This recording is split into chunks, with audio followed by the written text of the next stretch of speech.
समसामयिक निबंध स्वच्छ भारत अभियान। भूमिका स्वच्छता अभियान के मायने। स्वच्छता अभियान एक जन आंदोलन। भारत को स्वच्छ बनाने में सरकार का योगदान। स्वच्छता अभियान की आवश्यकता। उपसंहार। भूमिका 2 अक्टूबर राष्ट्रपिता महात्मा गांधी का जन्म हुआ था। इस युग पुरुष ने भारत सहित पूरे विश्व को मानवता की नई राह दिखाई। हमारे देश में प्रत्येक वर्ष गांधी जी का जन्म दिवस एक राष्ट्रीय पर्व के रूप में मनाया जाता है। इसमें कोई संदेह नहीं कि उनके प्रति हमारी श्रद्धा प्रतिवर्ष बढ़ती ही जाती है। 2014 में भी 2 अक्टूबर को ससम्मान गांधी जी को याद किया गया, लेकिन स्वच्छ भारत अभियान की शुरुआत के कारण इस बार यह दिन और भी विशिष्ट रहा। स्वच्छता अभियान के मायने। स्वच्छ भारत अभियान एक राष्ट्र स्तरीय अभियान है। गांधी जी की 145वीं जयंती के अवसर पर माननीय प्रधानमंत्री श्री नरेंद्र मोदी जी ने इस अभियान के आरंभ की घोषणा की थी। यह अभियान प्रधानमंत्री जी की महत्वाकांक्षी परियोजनाओं में से एक है। 2 अक्टूबर 2014 को उन्होंने राजपथ पर जन समूह को संबोधित करते हुए सभी राष्ट्रवासियों से स्वच्छ भारत अभियान में भाग लेने और इसे सफल बनाने की अपील की। साफ सफाई के संदर्भ में देखा जाए तो यह अभियान अब तक का सबसे बड़ा स्वच्छता अभियान है। स्वच्छता अभियान एक जन आंदोलन। साफ सफाई को लेकर दुनिया भर में भारत की छवि बदलने के लिए प्रधानमंत्री जी बहुत गंभीर हैं। उनकी इच्छा स्वच्छ भारत अभियान को एक जन आंदोलन बनाकर देशवासियों को गंभीरता से इससे जोड़ने की है। हमारे नवनिर्वाचित प्रधानमंत्री जी ने 2 अक्टूबर के दिन सर्वप्रथम गांधी जी को राजघाट पर श्रद्धांजलि अर्पित की और फिर नई दिल्ली स्थित वाल्मीकि बस्ती में जाकर सफाई की। वाल्मीकि बस्ती दिल्ली में गांधी जी का सबसे प्रिय स्थान था। वे अक्सर यहाँ आकर ठहरते थे।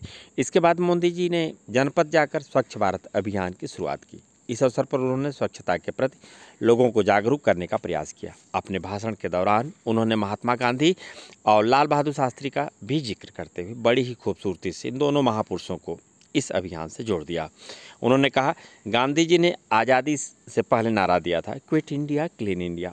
आज़ादी की लड़ाई में उनका साथ देकर देशवासियों ने क्विट इंडिया के सपने को तो साकार कर दिया, लेकिन अभी उनका क्लीन इंडिया का सपना अधूरा ही है। अब समय आ गया है कि हम 125 करोड़ भारतीय अपनी मातृभूमि को स्वच्छ बनाने का प्रण करें। क्या साफ सफाई केवल सफाई कर्मचारियों की जिम्मेदारी है?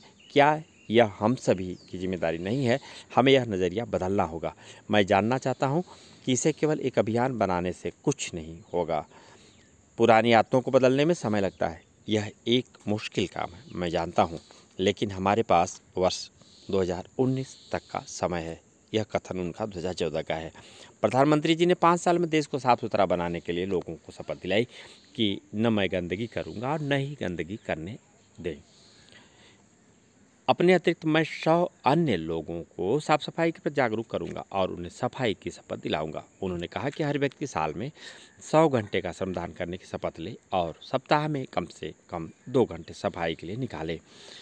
अपने भाषण में प्रधानमंत्री ने स्कूलों और गांवों में शौचालय निर्माण की आवश्यकता पर भी बल दिया। भारत को स्वच्छ बनाने में सरकार का योगदान। केंद्र सरकार और प्रधानमंत्री की गंदगी मुक्त भारत की संकल्पना अच्छी है। इस दिशा में उनकी ओर से किए गए आरंभिक प्रयास भी सराहनीय है, लेकिन सबसे महत्वपूर्ण प्रश्न यह है कि आखिर क्या कारण है कि साफ सफाई हम भारतवासियों के लिए कभी महत्व का विषय ही नहीं रहा? आखिर क्यों तमाम प्रयासों के बाद भी हम साफ सुथरे नहीं रहते? हमारे गांव गंदगी के लिए बहुत पहले से बदनाम है, लेकिन ध्यान दिया जाए तो यह पता चलता है कि इस मामले में शहरों की स्थिति भी गांवों से बहुत भिन्न नहीं है। स्वच्छता अभियान की आवश्यकता।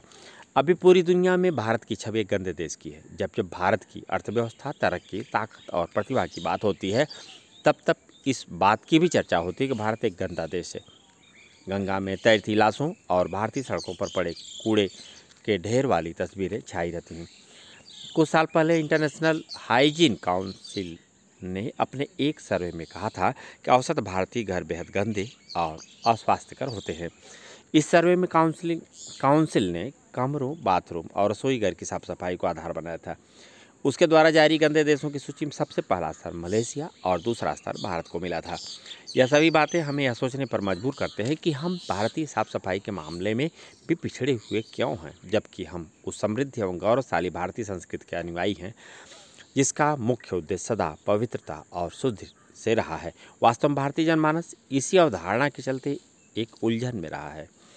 उसने अपने इसे सीमित अर्थों में ग्रहण करते हुए मन और अंतःकरण की शुचिता को ही सर्वोपरि माना है। इसलिए हमारे यहाँ कहा गया है, मन चंगा तो कठौती में गंगा।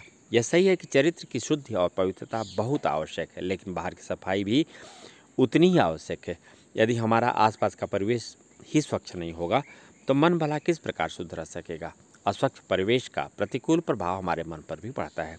जिस प्रकार एक स्वस्थ शरीर में स्वस्थ मस्तिष्क का वास होता है, उसी प्रकार एक स्वस्थ और शुद्ध व्यक्तित्व का विकास भी स्वच्छ और पवित्र परिवेश में ही संभव है।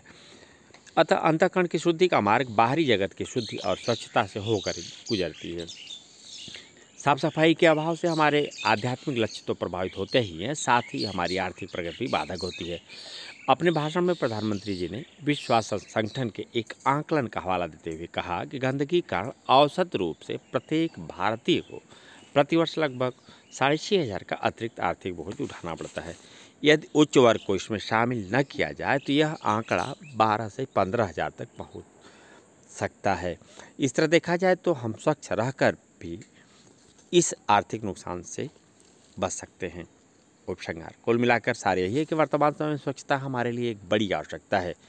यह समय भारतवर्ष के लिए बदलाव का समय। बदलाव के इस दौर में यदि हम स्वच्छता के क्षेत्र में पीछे रह गए तो आर्थिक उन्नति का कोई महत्व नहीं रहेगा।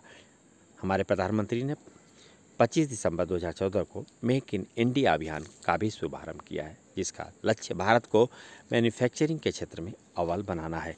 इस अभियान में आर्थिक गति तो अवश्य मिलेगी, लेकिन इसके साथ ही हमें प्रदूषण के रूप में एक बड़ी चुनौती भी मिलने वाली है।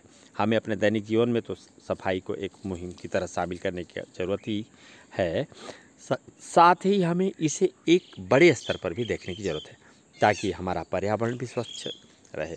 स्वच्छता समान रूप से हम सभी की नैतिक जिम्मेदारी है। हर समय कोई सरकारी संस्था या बाहरी बल हमारे पीछे नहीं लगा रह सकता। हमें अपनी आदतों में सुधार करना होगा और स्वच्छता को अपने दिनचर्या का हिस्सा बनाना होगा। हालांकि आदतों में बदलाव करना आसान नहीं होगा, लेकिन यह इतना मुश्किल भी नहीं। प्रधानमंत्री ने ठीक ही कहा है कि यदि हम कम से कम खर्च में अपनी पहली ही कोशिश में मंगल ग्रह पर पहुंच गए तो क्या हम स्वच्छ भारत का निर्माण सफलतापूर्वक नहीं कर सकते। क्लीन इंडिया का सपना पूरा करना कठिन नहीं है।